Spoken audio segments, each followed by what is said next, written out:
قرآن مجید میں اللہ تعالیٰ فرماتے ہیں اور زنا کے پاس نہ جاؤ، بے شک وہ بے حیائی ہے اور بہت ہی برا راستہ ہے۔ زنا کی ابتدا کب ہوئی؟ زنا کی ابتدا کیسے ہوئی؟ آخر کس انسان نے اس گناہ کا سب سے پہلے ارتکاب کیا؟ جب حضرت آدم علیہ السلام اور حضرت حوا علیہ السلام نے شیطان کے بہکاوے میں آ کر شجرہ ممنوعہ کا پھل کھایا تو اللہ کے حکم کی نافرمانی کی اور انہیں جنت سے نکال کر زمین پر اتار دیا گیا۔ زمین پر اللہ کے حکم سے حضرت آدم اور حضرت حوا کی اولاد ہوئی۔ بعض روایات کے مطابق حضرت حوا علیہ السلام کو 20 حمل ٹھہرے، جس میں سے 40 بچے پیدا ہوئے، اور وہ 20 لڑکے تھے اور 20 لڑکیاں۔ ایک حمل سے ایک وقت میں ایک لڑکی اور ایک لڑکا پیدا ہوتا تھا، اور ایک حمل سے ایک وقت میں ہونے والے لڑکے کی شادی دوسرے حمل سے ہونے والی لڑکی سے کر دی جاتی تھی، اور یہ اس لیے تھا کیونکہ حضرت آدم علیہ السلام سب سے پہلے انسان تھے اور نسل کو چلانے کے لیے پہلے سے کوئی انسان موجود نہ تھا جس سے شادی کی جاتی۔ ایک حمل سے ہونے والے لڑکا اور لڑکی اللہ رب العزت کے حکم سے بہن بھائی قرار پاتے تھے، جن کا نکاح حلال نہیں تھا۔ اسی دوران حضرت آدم علیہ السلام کے ہاں ایک بیٹا قابیل اور اس کی ایک بہن اکلیمہ پیدا ہوئی۔ اکلیمہ بہت ہی خوبصورت تھی، اور دوسرے حمل میں ایک بیٹا حابیل اور اس کی بہن پیدا ہوئی۔ حابیل کی بہن اتنی خوبصورت نہ تھی، لہذا جب یہ بچے جوان ہوئے اور نکاح کا وقت آیا تو قابیل نے حابیل کی بہن کے ساتھ نکاح کرنے سے انکار کر دیا اور کہا، یہ تو بالکل خوبصورت نہیں ہے، میں اپنی ہی بہن سے شادی کروں گا۔ جب یہ معاملہ بہت سنگین ہو گیا تو حضرت آدم علیہ السلام نے حکم دیا کہ دونوں بھائی اپنی اپنی قربانی اللہ کے بارگاہ میں پیش کرو۔ جس کی قربانی اللہ کی بارگاہ میں قبول ہوئی وہی شخص اکلیمہ سے شادی کرے گا۔ حابیل کھیتی باڑی کا کام کرتا تھا اور حابیل بکریاں چراتا تھا۔ چنانچہ حابیل نے اللہ کی بارگاہ میں ایک خوبصورت بکری کا بچہ پیش کیا، جبکہ قابیل نے گیہوں کا گھٹا اٹھا کر اللہ کی بارگاہ میں پیش کیا۔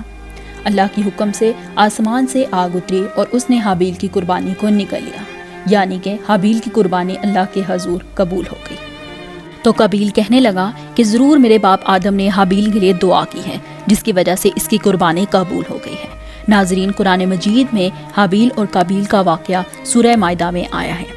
اس واقعے کے بعد قابیل نے حابیل کو جان سے مارنے کی دھمکی دی۔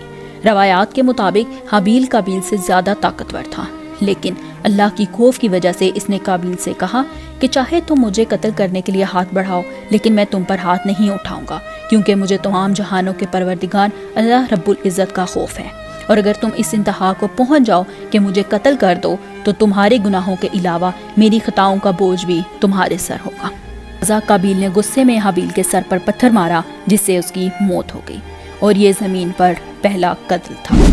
جب قابیل نے حابیل کو قتل کر دیا تو اسے فکر لاحق ہوئی کہ وہ اس کی لاش کہاں غائب کرے۔ بعض مفسرین کے مطابق قابیل حابیل کی لاش کو اپنی پشت پر اٹھائے 1 سال تک پھرتا رہا۔ پھر اللہ کے حکم سے قابیل کے سامنے 2 کوے آئے اور دونوں جھگڑا کرنے لگے۔ ایک کوے نے دوسرے کوے کو مار دیا، مرے ہوئے کوے کو اس میں ڈال کر اوپر مٹی ڈال دی۔ چنانچہ قابیل نے بھی پھر حابیل کی لاش کو زمین کے اندر دفن کر دیا۔ اس کے بعد قابیل شیطان کے بہکاوے میں آ کر اپنی بہن کو لے کر یمن کی جانب فرار ہو گیا۔ شیطان مسلسل قابیل کے پاس آ کے اس سے ڈراتا تھا کہ تمہارا باپ تمہیں قتل کر دے گا، لہٰذا وہ اپنی بہن کو لے کر دور دراز علاقے میں چلا گیا اور اپنے والد کے دین کو چھوڑ کر پہلے آتش پرستی پھر بت پرستی شروع کر دی۔ دنیا میں حسد، قتل، آتش پرستی اور بت پرستی، ان سب کی بنیاد قابیل نے رکھی۔ اس کے علاوہ اس نے اپنی بہن اکلیمہ کے ساتھ زنا کا ارتکاب بھی کیا۔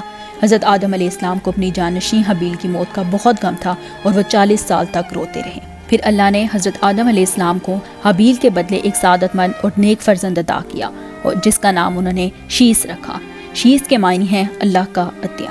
حضرت شیس علیہ السلام کو اللہ نے نبوت سے سرفراز فرمایا۔ سب سے پہلے زنا کی ابتدا، حسد کی ابتدا، قتل کی ابتدا، آتش پرستی اور بت پرستی کی بنیاد سب حابیل نے رکھی۔